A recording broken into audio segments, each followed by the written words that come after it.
Bookaholics, and welcome back to another video. Today I am bringing you another specific recommendations video.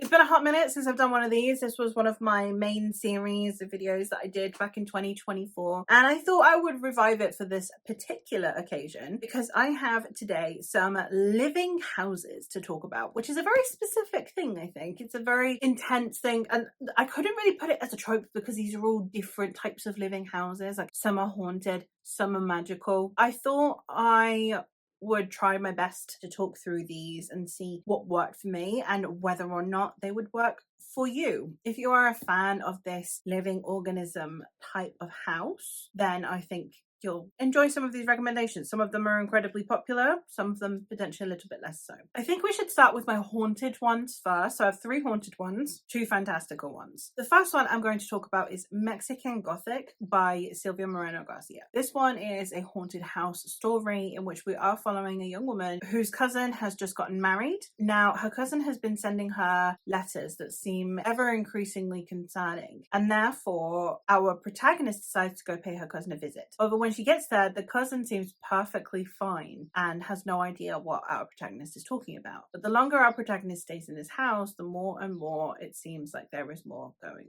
on. This one had very much haunted house vibes, maybe not quite so noteworthy as to say that the house is fully completely alive all throughout the story, but it definitely has this underlying the house is watching element to it, which I just thought was absolutely impeccably written. Another one where the house isn't necessarily completely alive but definitely has enough of an element of it, The House with Good Bones by T. Kingfisher. This is one where our protagonist has gone to stay with her mother. Her mother inherited her grandmother's house when her grandmother passed, and our protagonist's grandmother was a very odd woman and they didn't have a great time with her. So she's moved back, and all of the changes that her mother had made to the house to personalize it had gone, and she's kind of reverted back to when her grandmother was living there. And it's a very interesting story, and it is very much a haunted house story, but done in arguably one of the most innovative ways that I've seen, and there are more layers to it. It's not just necessarily it's being haunted by a person, there are other entities there, and T. Kingfisher does such a good job of playing with tropes that I think that this was definitely a noteworthy one. If you're wanting the house to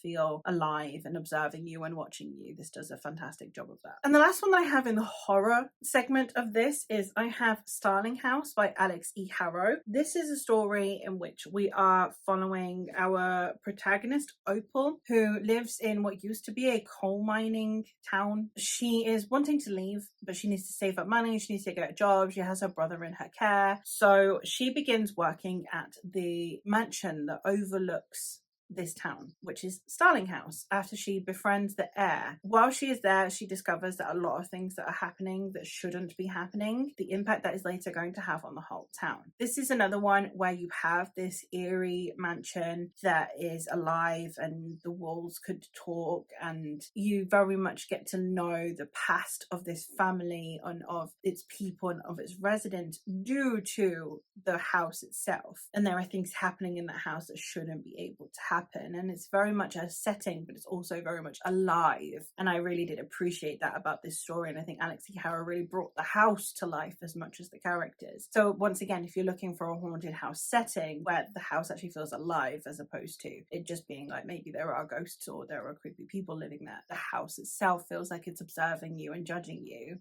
that would be this. As for some fantasy recommendations, the first one I have is Spellbound at Pemberley by Abigail Reynolds. This one is a Pride and Prejudice retelling, and in this story we are following Elizabeth Bennet as she has to marry Darcy because her magic intertwines with his, and he is needed for a very important mission during the Napoleonic Wars. This is a fascinating one for me because obviously it's based on one one of my favorite books of all time, Pride and Prejudice. But then on top of that, all of these houses that we have been witnessing throughout the years with different iterations of Pride and Prejudice, be it Longbourn, where Lizzie Bennet is from, or of course Pemberley, which is the more iconic one, which is where Darcy is from. Seeing these houses, you had lords that are of the land. For example, if you are a lord of a different land, entering into that land is very, very painful. So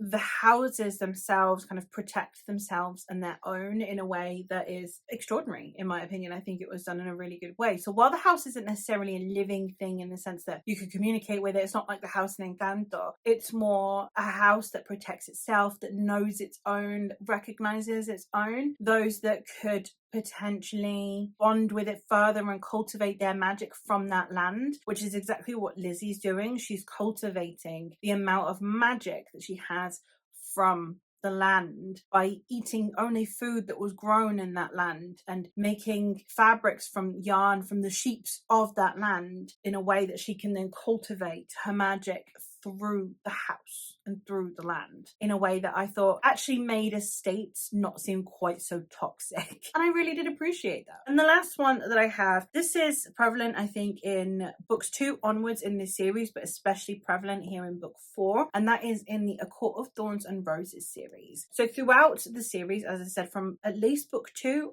onwards, I don't know if it's present in book 1, but we have several houses that are very much like Encanto, that will kind of hand you what you need, it will warm up your food, or it will switch the bath on for you. It kind of can predict your needs and your desires in a way that I really like. In this one, however, it is in this kind of magical temple. It's like a monastery, almost like a nunnery, where the people of this faith live. And we are following our protagonist in this one, Nesta, who is a protagonist of the main trilogy, Feyre's older sister, and she's going to go live there so she can kind of get her life together. And while she's there, she kind of bonds with this house, with the temple that she's living in, and that includes the house handing her books that she needs, or making sure her room isn't cold, and all of those things. And I really liked the interactions and how alive the house felt in here. It felt cute and quirky in the previous ones, where it was just, yeah, like it runs a bath conveniently for our protagonists so they can get naked. While in this one, it felt like a core part of the story and really important for our protagonist's healing to be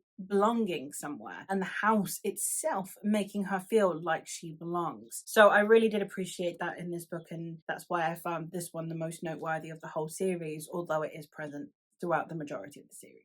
And there you have it. There are 5 books that have a house that is alive type of setting. I hope that some of these recommendations have been at least halfway decent for you. Let me know if you've read any of these and your thoughts on them. Let me know what your favorite example of a living house is. Hopefully I will catch you in another one soon. Bye.